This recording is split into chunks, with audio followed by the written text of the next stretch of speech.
Hello and welcome back to the sideboard here at StarCityGames.com, Milwaukee. We're in the Standard Open. We're in round 9 right now. We're excited because we have Mono Green Aggro by Mason Lange. He is X1, getting ready to go into round 10, hoping to draw for top 8. That's the plan. This deck was hilarious. Cedric Phillips and I just commentated your round 9 round against the control deck, and you just ran him over with green creatures. So, yeah, how did you come to this conclusion? This was a product of misinformation.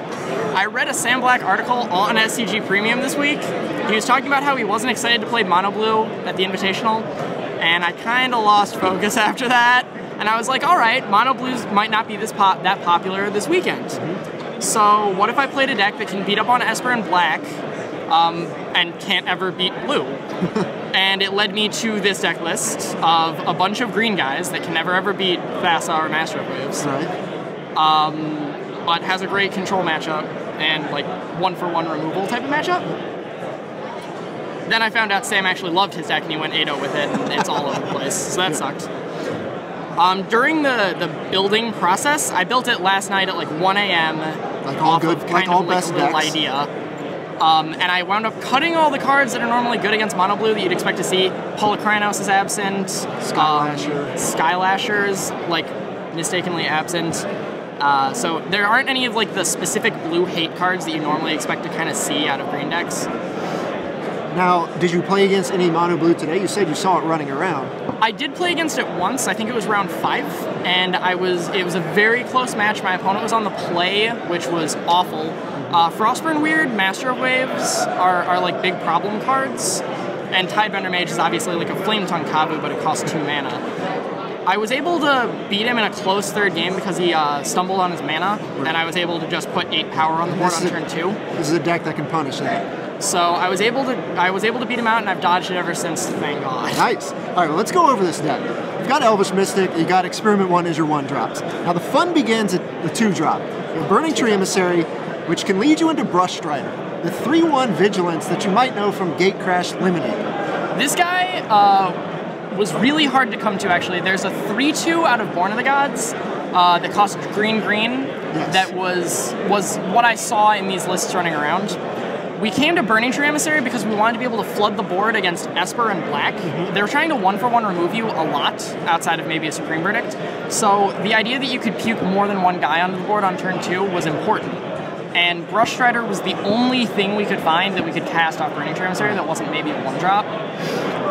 Not to mention the curve of Experiment 1 into Burning Tree Emissary Brush Strider gets him to his 3rd evolve, which is really important. It puts 8 power on the board on turn 2, one of which can regenerate through a Supreme Verdict, so it's pretty solid. That's pretty powerful. Also, of course, you have Colonian Tusker. Just a 2-mana dude. 2-mana dude. He's a little bit better than the 3/2. Yeah, Setessan something or other. Sure, Satine Course. Yeah, he's passed around in drafts. And, that guy. But of course, with Burning Tree Emissary into the Brush Strider, the Burning Tree is also important for Reverent Hunter, your 3-drop Devotion to Green creature. Reverent Hunter is a big one. It's the only thing in the deck that says Devotion, except Nylea, which is a 1-off. A lot of the time, you're not slamming your Burning Tree Emissary on turn 2 because you don't always want to play your Scavenging Ooze into their removal. You want to save it for late game. And you don't always want... You sometimes want to play your Colonian Tusker. Right. So a lot of the time, I was waiting until turn 3 to cast Burning Tree Emissary so that I could go straight into Revenant Hunter. Even more powerful, yeah. So you can do, like, Experiment 1 into Tusker, then you can do Burning Tree into Reverent, and you just have You have so much power on the board, unless they Supreme Verdict you. That's insane. It's super difficult to beat. Right. Other fun cards to look at, you got a couple Scavenging Ooze, another card, like you said, you don't really want to play off Burning Tree, but you can. Yeah. Then you have Slaughterhorn. Slaughterhorn is, as Patrick Sullivan has called it, the poor man's Bubble Belt Mocking. It's so funny to think of it that way because you don't consider either of those cards high on the list. Right. Another card that is just a draft all-star, so to speak. He's fantastic. We were testing, so I played about 6 test games with this deck against Esper, and we were playing Aspect to the Hydra. It gives +1/+1 for your Devotion to Green. Right. And sometimes it gave you like +7/+7. That was sweet. Other times it was worse than Giant Growth, and we wanted to find something right in the middle. We came to Slaughterhorn because we think I thought it was a little bit better than Giant Growth. Okay. And sometimes he's a guy. the body. I played him under my camera match, I just played him as a guy and got killed, I think. And he got this. Another thing to look at in this deck is your one-ofs. Well, a two-of and a one-of. One-of Ranger's Guile, just for the blowouts. And of course you have Mending Touch, a card that is seen in sideboards like Naya Hexproof, a couple other decks to get them, and they pass Supreme Verdict. Of course I saw you use that in Game 3 against the control deck here in the last round. Supreme Verdict kept a dude alive. He didn't have a second verdict and you just killed him. Between Experiment 1 and Mending Touch, you can sometimes set up positions against control decks where you have a Mutavault, an Experiment 1 with 2 counters, and any other creature. You force them into the Supreme Verdict on turn 4, and you already know that you're going to Mending Touch one of your 3-drops, get this, animate a Mutavault, and kill it. Like, wow. It's fantastic, and I knew I wanted to have 4 and 75. Yeah, we were kind of concerned when we were looking over the deck, like, well, how does it beat Supreme Verdict and stuff? And then you've got that line of play you just mentioned, and, you know, Mutavaults, because you're playing mono green, you're not playing a multicolor aggro deck, you can actually play Mutavault and not be punished for it. So the sweet land base of 19 forests and 4 Mutavaults.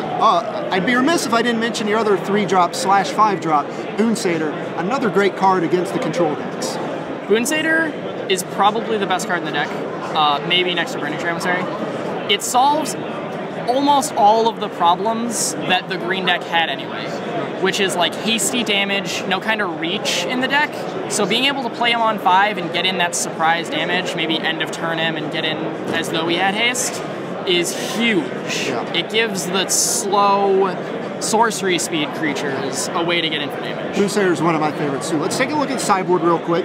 You've got a bunch of stuff, you know, 4 Mistcutter Hydra, great against blue and blue-white. You've got Nylea's Disciple, great against the burn decks. Also good for Devotion, helps your, you know, Reverend Hunter. 3 Dryad Militant is an interesting one in the board. Dryad Militant was a kind of a last-second sideboard. I was thinking about the way that my my matchups against Black and Esper would play out. I really liked the way my main board is configured, and I don't want to change it too much, so I usually bring in the Militants when I know that I want to play a 1-drop into as many other creatures as I possibly can. I only have 8 1-drops. Elvish Mystic isn't that impressive, especially when they're going to Supreme Verdict you.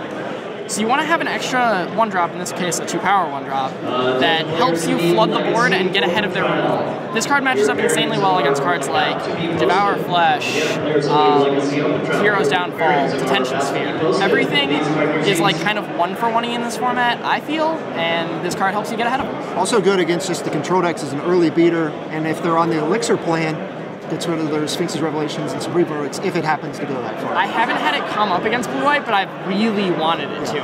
Like, Elixir, shuffle 2 cards back. And of course, last kind of options are a couple more Mending Touches, a Scavenging Ooze, and a Bramble Crush, which you said is a mistake. Bramble Crush was a mistake.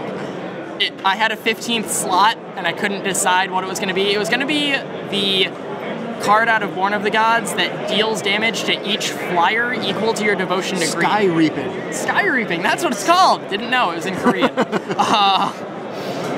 I opted out of that one because I didn't want to play against Mono Blue at all.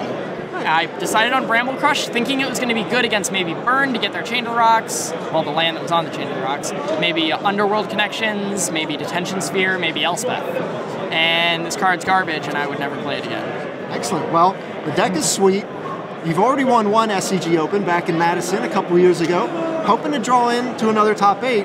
I'm excited. I want to see more of this deck. So your X1 going into round 10 for Mason Lange. I'm Nick Miller in the sideboard. Stay tuned for more action here in Milwaukee on StarCityGames.com.